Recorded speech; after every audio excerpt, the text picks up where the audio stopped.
இல்லை ஏதோ ஆற்றோட கறந்து வருதுன்னு நினைக்கிறேன். அப்படி தானே? தனியாக வருது.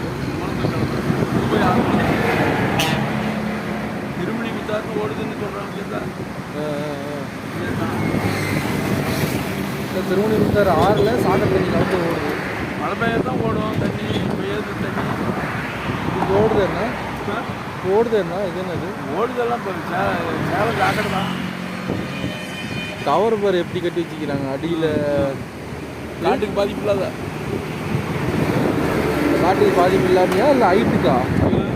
ஹைட்டுக்கு இது இந்த பாலங்கள்ல இது ஹைட்டுக்கு ஏற்றிக்கிறாங்க, ஏற்றிருக்கிறாங்க. அப்படி தானே?